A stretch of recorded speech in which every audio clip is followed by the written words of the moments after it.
పరిశుద్ధాత్మదేవుడు రాసిన ప్రకటన గ్రంథం. ఈ గ్రంథమును చదువువాడును వాటిని విని ఇందులో వ్రాయబడిన సంగతులను గైకును వారును ధన్యులు. ఈ సంగతులను గూర్చి సాక్ష్యమిచ్చువాడు నేను త్వరగా వచ్చున్నానని చెప్పుచున్నాడు. ఆమేన్. ప్రభువైన యేసు రమ్ము అని ఆ ప్రభువును ఆహ్వానిస్తూ ప్రకటన గ్రంథాన్ని మనం ధ్యానం చేసుకుందాం.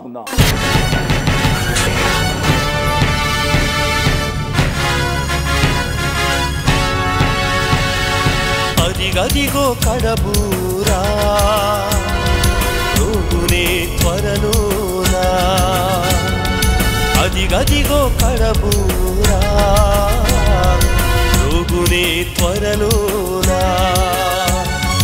అదిగదిగో రాజు రానుండే మేఘాన, అదిగదిగో రాజు రానుండే మేఘాన, ఇక వేదన బాధకు వీడ్కోలు, ఇక వేదన బాధకు వీడ్కోలు, మరో యుగాల జగాల సంఘ వేడుకలు నేడే నీకు ఆహ్వానం.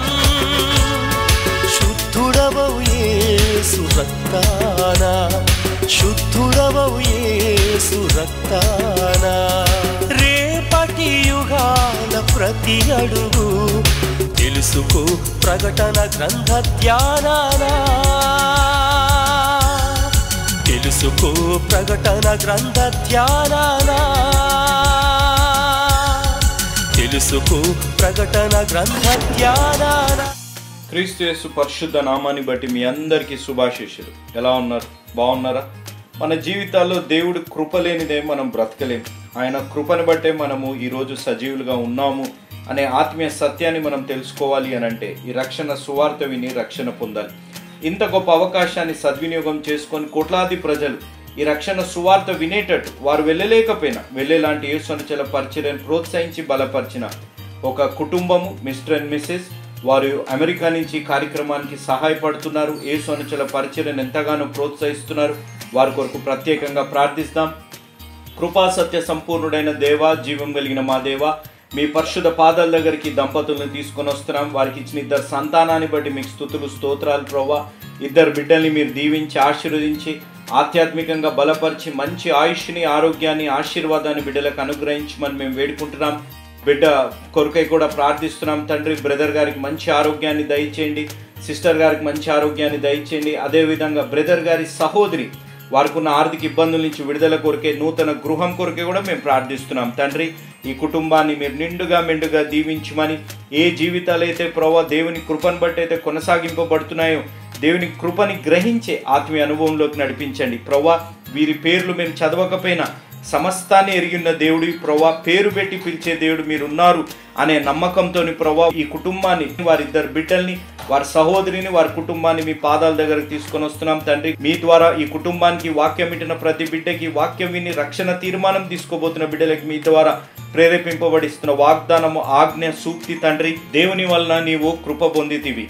లూకాసు వార్త 1వ అధ్యాయం 30వ వచనం ఆజ్ఞ, భయపడకము. లూకాసు వార్త 1వ అధ్యాయం 30వ వచనం సూక్తి, సిలువ మన పాపం యొక్క తీవ్రతను చూపిస్తుంది, కానీ అది దేవుని అపారమైన ప్రేమను కూడా చూపిస్తుంది. అవును తండ్రి, ఈ సూక్తి మా జీవితాల ఆత్మీయ మేల్కొల్పు తెచ్చి మా జీవితాల్లో ఉన్న పాపం సిలువ చూపెట్టడమే కాకుండా ప్రభా దేవుని యొక్క ప్రేమను కూడా ఈ సిలువ మాకు చూపెడుతుందనే ఆత్మీయ అనుభవంలోకి నన్ను మమ్మల్ని నడిపించి ఏ భయాలున్నవి తొలగించి మీ కృప ప్రభా పొందే వారంగా మమ్మల్ని బలపరిచి నడిపించమని మేము వేడుకుంటూ ఈ కుటుంబాన్ని, బ్రదర్ గారిని, సిస్టర్ గారిని, వారి 2 బిడ్డల్ని, అదేవిధంగా బ్రదర్ గారి సహోదరిని, ఈ వాక్యం వింటున్న ప్రతి బిడ్డని, వాక్యం విని రక్షణ తీర్మానం తీసుకోబోతున్న బిడ్డలకి ప్రభా వారందరినీ ఈ వాగ్దానము వారి జీవితాల్లో నెరవేరులాగా మీరు నడిపించి బలపరిచి ఈ ఆజ్ఞానుసారంగా జీవించి ఈ సూక్తి వారి జీవితాల్లో నెరవేర్చమని వేడుకుంటూ యేసు నామమున అడిగి వేడుకుంటున్నాము తండ్రి. ఆమేన్.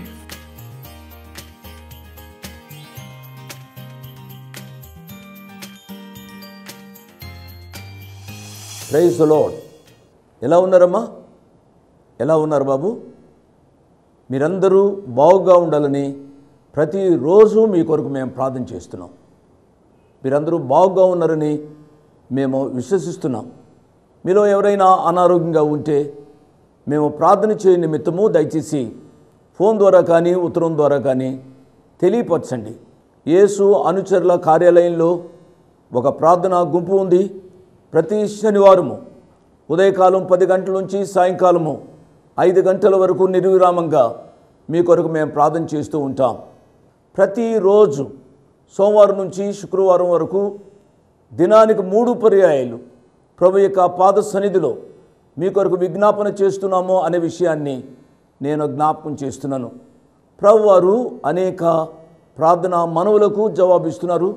ఆయన చిత్తానుసారంగా ఏది చేసినా ఆయన చిత్తానుసారంగా కార్యం చేస్తాడు అనే విషయాన్ని నేను జ్ఞాపకం చేస్తున్నాను. మీ ఆరోగ్యాలు ఎలా ఉన్నాయి? ఇంట్లో ఎవరైనా అనారోగ్యంగా ఉన్నారా? ఐసీయూలో ఉన్నారా? ఆసుపత్రిలో ఉన్నారా? ఇంట్లో మంచం మీద ఉన్నారా? నిస్పృహ నిరాశలకు లోనవుతూ ఉన్నారా? ఎందుకు ఇన్ని ప్రశ్నలు వేశాను అనగా, మిమ్మల్ని ప్రేమించి మీ కొరకు ప్రత్యేకంగా ప్రార్థించాలనే ఉద్దేశంతో ఇన్ని ప్రశ్నలు వేశాను. మీ బాగోగులు మాకు తెలియపరచండి. తద్వారా అర్థవంతంగా మీ కొరకు ప్రార్థన చేయడానికి వీలు పడుతుంది. మంచిది. ఇక దేవుని యొక్క వాక్య ధ్యానంలోనికి వెళదాం. ప్రార్థన చేసుకుని దేవుని యొక్క వాక్యాన్ని ధ్యానం చేసుకుందాం. మమ్మల్ని మికిలిగా ప్రేమించిన మా ప్రియ పరలోకపు తండ్రి, వందనాలు, స్తోత్రాలు నాయనా. నీ కుమారుడు మా రక్షకుడు యేసు ప్రభు వారికి నామ పేరిట ఈ సమయంలో మీ పాద సన్నిధికి వచ్చే భాగ్యాన్ని మీరు మాకు ఇచ్చినందుకై వందనాలు, స్తోత్రాలు నాయనా. నాయనా, టీవీ దగ్గరికి వచ్చి ఎంతమంది వాక్యం వినడానికి ఇష్టపడారో, అనారోగ్యంగా ఉన్నవారిని మీ స్వస్థపరిచే హస్తాల చేత వారిని ముట్టి మీ చిత్తానుసారంగా స్వస్థపరచుమని అడుగుతున్నాను నాయనా. యవన బిడ్డలు నిరుద్యోగులుగా ఉన్నవారు ఉన్నారు. వారి ఉదరపోషణార్థ నిమిత్తం ఒక ఉద్యోగాన్ని దయచేయండి నాయనా. మా రాష్ట్రంలో, దేశంలో శాంతి సమాధానాలు దయచేయండి ప్రభు. ఆర్థిక మాంద్యం వలన చాలా కష్టాలకు నష్టాలకు గురి అవుతున్నారు ప్రభువా. ఆ దేశం పట్ల, మా రాష్ట్రం పట్ల మీ సహాయాన్ని కోరుకుంటున్నాం నాయనా. కృప చూపించండి ప్రభువా. ఎంతమంది టీవీ దగ్గరికి వచ్చి మీ వాక్యాన్ని వినాలని ఆశపడుతున్నారో వారందరినీ మీ వాక్య సమృద్ధి చేత ఈ సమయంలో దీవించండి. వాక్య ప్రకారం జీవించే కృపానుభవాలు దయచేయండి నాయన. మారు మనసు లేని వారికి మారు మనసును గ్రహించండి. మారు మనసు పొందిన వారు కృప వెంబడి కృప, పరిశుద్ధత వెంబడి పరిశుద్ధతలోనికి వెళ్ళడానికి సహాయపడండి.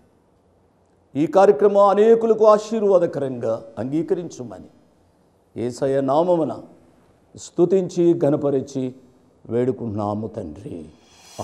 ప్రార్థనలో పాల్గొన్న మీ అందరికీ నా ప్రత్యేక వందనాలు. దేవుడు మిమ్మల్ని నిండారుగా తన వాక్య సమృద్ధి చేత దీవించునుగాక. ప్రకటన గ్రంథం 20వ అధ్యాయం మీ ముందు ఉంచుకునమని ప్రభు పేరిట నేను జ్ఞాపకం చేస్తూ ఉన్నాను. ప్రకటన గ్రంథం 20వ అధ్యాయంలో 1000 ఏండ్ల పరిపాలన గూర్చి మనం ధ్యానం చేస్తూ వస్తున్నాం. ఈ 1000 ఏండ్ల పరిపాలన గూర్చి అనేక వ్యాఖ్యానాలు ఉన్నాయి, అనేక తలంపులు కూడా ఉన్నాయి. ఏది ఏమైనప్పటికీ కూడా 1000 ఏండ్ల పరిపాలన ఉంటుంది అనే సత్యాన్ని మీరు అర్థం చేసుకోవాలి. శ్రమలు అయిన తదుపరి 1000 ఏండ్ల పరిపాలన ఉంటుంది అనే విషయాన్ని నేను గత పాఠాల్లో చెప్తూ వచ్చాను. ఆ భాగాన్ని మనం కొనసాగించుకుందాం. ప్రకటన గ్రంథం 20వ అధ్యాయము 5వ వచనాన్ని మరొకసారి చదువుతున్నాను. ఆ 1000 సంవత్సరములు గడుచు వరకు కడమ మృతులు బ్రతుకులేదు. ఇది మొదటి పునరుద్ధానము. 6వ వచనాన్ని కూడా చదువుతున్నాను. ఈ మొదటి పునరుద్ధానంలో పాలుగలవారు ధన్యులను పరిశుద్ధులనై ఉందురు. ఇట్టి వారి మీద రెండవ మరణమునకు అధికారం లేదు. వీరు దేవునికిని క్రీస్తుకును యాజకులై క్రీస్తు కూడా 1000 సంవత్సరములు రాజ్యము చేయుదురు.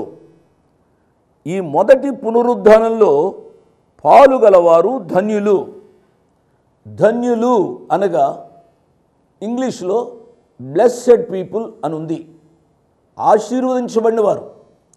ఆశీర్వదించబడినవారు ఎవరు అనగా ఈ మాట వచ్చినప్పుడల్లా నేను చెబుతున్నాను, సాధారణంగా లోకంలో ఉన్న అభిప్రాయం ఏమిటనగా, వారికి చూడండి మేడలు మిద్దెలు ఉన్నాయి, వారు ఎంతగా దీవించబడిన వారు, ఆశీర్వదించబడిన వారు, వారికి ఆస్తిపాస్తులు ఉన్నాయి, లేక ఏమేమో భౌతికమైన విషయాలు ఉన్నాయి, వారు ఎంతో దీవించబడిన వారు అని అంటూ ఉంటారు పిల్లరా. కనుక ఆ రీతిగా భౌతికంగా ఎక్కువగా ఆస్తిపాస్తులు ఉన్నవారు కాదు దీవించబడింది. అనేక పర్యాయాలు ఎంతో ఆస్తిపరులై ఉంటారు, వారి హృదయంలో శాంతి సమాధానం ఉండదు. ఈ లోకం యొక్క డబ్బు, ఆస్తిపాస్తులు, అందచందాలు, పొలాలు మానవునిక జీవితంలో శాంతి సమాధానం ఇవ్వదండి. పేదరికమైన సంతోషము సమాధానం ఉండడమే ఆశీర్వాదకరమనే విషయాన్ని జ్ఞాపకం చేస్తున్నాను. ఒక్కొక్కసారి poverty is a blessing in disguise. పేదరికము కనబడని ఆశీర్వాదం అనే సత్యాన్ని మీరు అర్థం చేసుకోవాలి. పేదరికంలో ఉన్న మనకు ఏందబ్బా ఈ పేదరికం అని బాధ ఉంటే ఉండవచ్చు. కొంతమంది పేదవారు తినడానికి తిండి లేకపోయినా, కట్టుకోవడానికి సరైన బట్ట లేకపోయినా వారి హృదయంలో ఎంతో శాంతిని అనుభవిస్తూ ఉంటారు. వారి జీవితాల్లో నిర్మలమైన రీతిగా ఉంటారు అనే విషయాన్ని నేను జ్ఞాపకం చేస్తున్నాను. మొదటి పునరుద్ధానంలో పాలుగలవారు ధన్యులు అని వాక్యం సెలవిస్తుంది. ఈ యొక్క ప్రకటన గ్రంథంలోనే 7 పర్యాయాలు ధన్యులు అనే మాట వచ్చింది. నేను పదే చెబుతున్నాను, మీరు రాసుకోవాల్సిన వారు మరొకసారి రాసుకోనండి. ప్రకటన గ్రంథం 1వ అధ్యాయము 3వ వచనంలో చూసినట్లయితే, సమయము సమీపించినది గనుక ఈ ప్రవచన వాక్యములు చదువువాడును వాటిని విని ఇందులో వ్రాయబడిన సంగతులను గైకొను వారును ధన్యులు. మొట్టమొదటి ధన్యత ప్రకటన గ్రంథంలో ఏమిటి అనగా, ఈ ప్రకటన గ్రంథాన్ని చదివేవారు, వాటిని వినేవారు, ఇందులో వ్రాయబడిన సంగతుల ప్రకారము జీవించేవారు ధన్యులు, వారు ఆశీర్వదించబడిన వారు. నెంబర్ 1. నెంబర్ 2, రెండవది ఏమిటి అనగా, ప్రకటన గ్రంథం 14వ అధ్యాయము 13వ వచనంలో చూసినట్లయితే ఈ రీతిగా వ్రాయబడి ఉంది, అంతటా ఇప్పటి నుండి ప్రభువునందు మృతునందు మృతులు ధన్యులని వ్రాయమని పరలోకము నుండి ఒక స్వరము చెప్పగా వింటిని. ఎవరు ధన్యులు అనగా, భూలోకంలో ఆస్తిపాస్తులు, అందచందాలు, మేడలు మిద్దులు ఉన్నవారు కాదు. ప్రభువునందు మృతునందు మృతులు ధన్యులు. దేవుని నామానికి స్తోత్రం. పేదవారైనా, తినడానికి సరైన తిండి లేకపోయినా ప్రభువునందు చనిపోతే వారే దీవించబడిన వారు అని దేవుని యొక్క వాక్యం సెలవిస్తుంది. నెంబర్ 2. నెంబర్ 3, మూడవది ఏమిటి అనగా, అదే ప్రకటన గ్రంథం 16వ అధ్యాయము 15వ వచనంలో చూసినట్లయితే నేను చదువుతున్నాను, తాను దిగంబరుడిగా సంచరించుచున్నందున జనులు తన దిశమలను చూతురేమో అని మెలకువగా ఉండి తన వస్త్రము కాపాడుకునేవాడు ధన్యుడు. దేవుని నామానికి స్తోత్రం. ఎల్లప్పుడూ ప్రభు రాకడ కొరకు మెలకువగా ఉండాలని ప్రభు పేట నేను మనవి చేస్తున్నాను. ఆయన ఎప్పుడు వస్తాడు? ప్రియ తమ్ముడు, ప్రియ చెల్లి, ప్రియ అన్న, ప్రియ అక్క, ప్రియ యవన బిడ్డలారా, మానవునికి తెలియనివి 2 విషయాలు. ఆ 2 విషయాలు ఏమిటనగా, ఆయన రాకడ, మన పోకడ. ఆయన ఎప్పుడు వస్తాడో మనకు తెలియదు, మనం ఎప్పుడు మరణిస్తామో మనకు తెలియదు. ఆయన రాకడకు మన పోకడకు మధ్యగా జీవిస్తున్నాము కాబట్టి ఎల్లప్పుడూ మెలకువగా ఉండాలి అని దేవుని యొక్క వాక్యం సెలవిస్తుంది. మెలకువగా ఉండి తన వస్త్రము అనగా తన నీతి వస్త్రమును కాపాడుకునేవాడు ధన్యుడు. 3వది. 4వది ఏమిటనగా, అదే ప్రకటన గ్రంథం 19వ అధ్యాయము 9వ వచనంలో ఈ రీతిగా వ్రాయబడి ఉంది, గొర్రె పిల్ల పెండ్లి విందుకు పిలువబడువారు ధన్యులని వ్రాయము. అవును, గొర్రె పిల్ల పెండ్లి విందు. గొర్రె పిల్ల యేసు ప్రభువారు, పెండ్లి కుమార్తె సంఘం. పెండ్లి కుమారుడైన యేసు ప్రభువారికి, పెండ్లి కుమార్తె అయిన సంఘానికి వివాహం జరిగినప్పుడు ఆ విందుకు చాలామంది పిలువబడతారు, వారు ధన్యులు అని దేవుని యొక్క వాక్యంలో చూస్తాం. 5వది ఏమిటి అనగా, ఇప్పుడు మనం చదివింది ప్రకటన గ్రంథం 20వ అధ్యాయము 6వ వచనం మనం ధ్యానం చేస్తున్నాం. ఈ మొదటి పునరుద్ధానంలో పాలుగలవారు ధన్యులు. నేను దీన్ని విశదీకరిస్తాను, కంగారు పడొద్దు. ఆరవది ఏమిటి అనగా ప్రకటన గ్రంథం 22వ అధ్యాయము 7వ వచనం, ఇదిగో నేను త్వరగా వచ్చుచున్నాను, ఈ గ్రంథంలోని ప్రవచన వాక్యములను గైకొనువాడు ధన్యుడు. అవును, ఈ ప్రకటన గ్రంథం వింటున్నాం.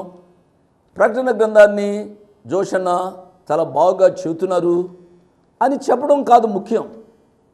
బాగా చెప్పవచ్చు, మీరు విని సంతోషించవచ్చు, దానితో చాలదు ప్రియులారా. దేవుని వాక్యం ఏమి సెలవిస్తుంది అనగా, ఈ గ్రంథంలోని ప్రవచన వాక్యములను గైకొనువాడు ధన్యుడు.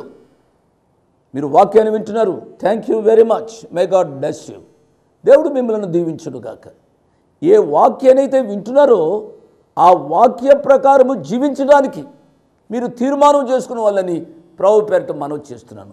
వాక్యాన్ని విని వాక్యమునందు సంతోషించి అంతటితో జీవితాన్ని మార్చుకోకుండా జీవించడం అది ధన్యకరమైన జీవితం కాదు అనే సత్యాన్ని మీరు గమనించాలి.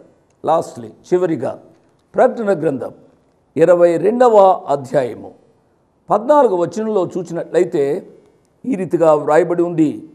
ప్రకటన గ్రంథము 22వ అధ్యాయము 14వ వచనం, మొదటివాడును కడపటివాడును ఆదియు అంతమునై ఉన్నాను, జీవవృక్షమునకు హక్కు గలవారై గుమ్మముల గుండా ఆ పట్టణంలోనికి ప్రవేశించున్నట్లు తమ వస్త్రములను ఉదుగుకొనువారు ధన్యులు.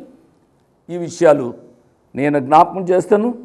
ప్రకటన గ్రంథం 22వ అధ్యాయం ఇంకా కాలేదు కాబట్టి ప్రకటన గ్రంథం 22వ అధ్యాయంలోనికి వచ్చేటప్పుడు ఈ విషయాలు నేను సవిస్తరంగా నేను జ్ఞాపకం చేస్తాను. ఈ ధన్యులు అని చెప్పాం కదా, ఎవరు ఆశీర్వదించబడిన వారు అనే మాట 7 సందర్భాల్లో వ్రాయబడింది. ఆ విషయాలన్నీ మనం చెప్పుకున్నాం. ఈ మొదటి పునరుద్ధానంలో పాల్గొల వారు ధన్యులు మాత్రమే కాకుండా వీరు పరిశుద్ధులైందురు అని దేవుని యొక్క వాక్యం సెలవిస్తోంది. మీరు గమనించాలి, మొదటి పునరుద్ధానంలో ఎవరెవరు ఉంటారో నేను గత పాఠాల్లో చెబుతూ వస్తున్నాను. ఈ మొదటి పునరుద్ధానంలో పాలు పంపులు పొందేవారి యొక్క జీవితాల్లో ఉండిన ఆశీర్వాదాలు ఏమిటి అనగా, 1 వారు ధన్యులు, 2వది వారు పరిశుద్ధులు. దేవుని నామానికి స్తోత్రం. పరిశుద్ధత అనే మాటకు గ్రీకు భాషలో ఆగియోస్ అని అంటాం. ఆగియోస్ అనే మాటకు తూచా తప్పని తెలుగు ఏమిటనగా ప్రత్యేకింపబడినవారు. అవును ప్రియ తమ్ముడు, ప్రియ చెల్లి, క్రైస్తవులు అని అంటే నిమ్న జాతి వారు కాదు, తక్కువ కులం వారు కాదు. మన దేశంలో ఆ రీతిగా అనుకుంటే అనుకోవచ్చు. క్రైస్తవము అనేది ఒక కులం కాదు, క్రైస్తవము అనేది ఒక మతం కాదు. Christianity is not a religion, please understand me. Christianity is not a caste. క్రైస్తవము కులం కాదు, క్రైస్తవం మతం కాదు. Christianity is the way of life. క్రైస్తవం అనగా జీవిత మార్గం. యేసు ప్రభువారు ఒక మాట అన్నారు, నేనే మార్గం, నేనే సత్యం, నేనే జీవం. యేసు ప్రభువారు ఒక మతాన్ని స్థాపించడానికి ఈ లోకంలోనికి రాలే. పరలోకానికి, వైకుంఠం, కైలాసం, మోక్షం ఏదైతే అంటామో ఆ మోక్షానికి మార్గంగా యేసు ప్రభువారు ఈ లోకానికి వచ్చారు అనే సత్యాన్ని గమనించాలి అని నేను మనవి చేస్తున్నాను. నెంబర్ 1, మొదటి పునరుద్ధానంలో పాలుగలవారు ధన్యులు, మొదటి పునరుద్ధానంలో పాలుగలవారు పరిశుద్ధులు. యేసు ప్రభువారు అన్నారు, నేను పరిశుద్ధులను కాబట్టి మీరును పరిశుద్ధులైనడి. మన యొక్క జీవితాలు పరిశుద్ధతతో నింపబడాలి అని నేను మనవి చేస్తున్నాను. నీకు విద్య, ఉద్యోగము ఉన్నా లేకపోయినా, నీకు ఆస్తి పాస్తులు ఉన్నా లేకపోయినా, నీ జీవితము పరిశుద్ధతతో నింపబడాలి. బ్రతికితే ప్రభు కొరకు బ్రతకాలి, చస్తే ప్రభు కొరకు చావాలి. అంతేకాని ద్వంద్వమైన జీవితం వద్దు అనే విషయాన్ని నేను జ్ఞాపకం చేస్తున్నాను. అందుచేతనే ప్రభువారు చెప్పారు, చివరి సంఘానికి ప్రభువారు చెప్పింది ఏమిటనగా, నువ్వు చల్లగా లేవు, నువ్వు వేడిగా లేవు, నువ్వు వెచ్చగా ఉన్నా, నువ్వు చల్లగా ఉన్నా నేను ఏదైనా చేయడానికి అవకాశం ఉంది, కానీ నువ్వు వెచ్చగాను చల్లగాను లేకుండా నిలువెచ్చనగా ఉన్నావు. వాక్యం వింటున్నా ప్రియ తమ్ముళ్ళరా, ప్రియ చెల్లెళ్ళరా, ప్రియ బిడ్డలరా, మన జీవితం ఏ రీతిగా ఉంది? నిలువెచ్చని బ్రతుకు మనం బ్రతుకుతున్నామా? ఆలోచించుమని ప్రభు పేరిట నేను జ్ఞాపకం చేస్తున్నాను. వారు ధన్యులు, వారి పరిశుద్ధులు. నెంబర్ 3, ఇట్టి వారి మీద రెండవ మరణమునకు అధికారం లేదు. రెండవ మరణము, మొదటి మరణము మామూలుగా వచ్చే శారీరక మరణం. రెండవ మరణం అంటే ఏమిటబ్బా అనే ప్రశ్న రావడానికి అవకాశం ఉంది. రెండవ మరణము అనగా ప్రకటన గ్రంథం 21వ అధ్యాయం 8వ వచనంలో ఈ రీతిగా వ్రాయబడి ఉంది. పిరికి వారును, అవిశ్వాసులను, అసహ్యులను, నరహంతకులను, వ్యభిచారులను, మాంత్రికులను, విగ్రహారాధకులను, అబద్ధికులందరూ అగ్ని గంధకములతో మండు గుండములో పాలు పొందుదురు. ఇది రెండవ మరణం. మీరు విన్నారు కదూ. మొదటి పునరుద్ధానంలో పాలు పంపులు పొందేవారుకున్న ఆశీర్వాదాలు నేను జ్ఞాపకం చేస్తున్నాను. 1 వారు ధన్యులు, 2వది వారి పరిశుద్ధులు, 3వది రెండవ మరణమునకు ఏమాత్రం వారి యొక్క జీవితాల్లో అధికారం లేదు. నెంబర్ 3. నెంబర్ 4, వారు దేవునికిని క్రీస్తుకును యాజకులై ఉన్నారు. దేవుని నామానికి స్తోత్రం. We are priests, we are kings. అందుకనే పేతురు మహాభక్తుడు ఈ రీతిగా రాశాడు. పేతురు గారు రాసిన మొదటి పత్రిక 2వ అధ్యాయంలో చూసినట్లయితే ఈ రీతిగా వ్రాయబడి ఉంది. పేతురు గారు రాసిన మొదటి పత్రిక 2వ అధ్యాయము 9వ వచనాన్ని చదువుతున్నాను. అయితే మీరు చీకటిలో నుండి ఆశ్చర్యకరమైన తన వెలుగులోనికి మిమ్మల్ని పిలిచిన వాని గుణాతిశయములను ప్రచురము చేయ నిమిత్తమును ఏర్పరచబడిన వంశమును, అండర్లైన్ దిస్, రాజులైన యాజక సమూహమును, పరిశుద్ధ జనమును, దేవుని సొత్తైన ప్రజలైనారు. 2 చేతులు జోడించి ఆ ప్రభు వారికి స్తోత్రాలు చెల్లించాలి. రాజులైన యాజక సమూహం, మనను దేవుడు యాజకులుగా చేశాడు. యాజకుడు అనగా దేవునికి మానవునికి మధ్య పరిచర్య చేసేవాడు యాజకుడు. ఎంత భాగ్యమండి ప్రభువుకి సేవలో ఉన్నవారికి.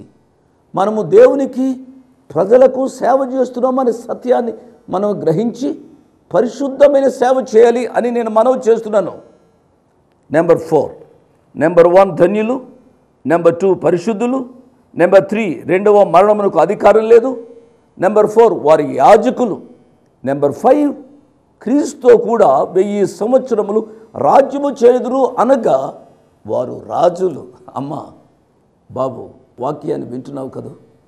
నువ్వు పేదరికలో ఉండవచ్చు, నువ్వు నిరుద్యోగిగా ఉండవచ్చు, నీవు ఏ స్థితిలో ఉన్నప్పటికీ కూడా దేవుడు నీకు ఇచ్చే గొప్ప బిరుదేమిటనగా నువ్వు రాజువి.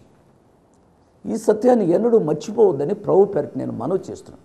ఎందుకు చేతననగా ఎవరైతే యేసు ప్రభు వారిని తన హృదయంలో రాజుగా ప్రతిష్ఠించి తన హృదయ సింహాసనం మీద ఆయన్ను అధిష్ఠిస్తారో దేవుడు వారికి ఇచ్చిన గొప్ప భాగ్యం ఏమిటనగా వారు యాజకులు మాత్రమే కాకుండా వారు సింహాసనం మీద కూర్చుని రాజులుగా పరిపాలించబోతున్నారు అనే సత్యాన్ని గమనించాలి అని నేను మనవి చేస్తున్నాను. ఇంతటితో ఈ యొక్క భాగం అయ్యింది. 7వ వచనం, 1000 సంవత్సరములు గడిచిన తరువాత సాతాను తానున్న చెరలో నుండి విడిపింపబడును. 1000 ఏండ్ల పరిపాలన అయ్యింది. 1000 ఏండ్ల పరిపాలన మీరు అర్థం చేసుకోవాలి. 1000 ఏండ్ల పరిపాలన ఒక వచనాన్ని చదివి నేను ముగిస్తాను. ఈ 1000 ఏండ్ల పరిపాలనలో భూలోకంలో ఎటువంటి విషయాలు జరుగుతాయి, లేక భూలోకం ఏ రీతిగా ఉంటుంది అనే విషయాన్ని మనం చూసినట్లయితే అది చదివినప్పుడల్లా నా హృదయం ఉప్పొంగుతుంది. మీరు చూడండి, యెషయా గ్రంథం 11వ అధ్యాయం 6వ వచనం, తోడేలు గొర్రె పిల్ల యొద్ద వాసము చేయను, చిరుత పులి మేక పిల్ల యొద్ద పండుకొనును. Is it possible? ఇవి సాధ్యమా? దూడయు కొదుమ సింహమును పెంచబడిన కోడయు కూడుకొనగా బాలుడు వాటిని తోలును, ఆవులు ఎలుగులు కూడి మేయును, వాటి పిల్లలు ఒక్కచోటనే పండుకొనును, ఎద్దు మేయినట్లు సింహము గడ్డి మేయును. పాలు కుడుచు పిల్ల నాగుపాము పుట్ట యొద్ద అట్లాడును.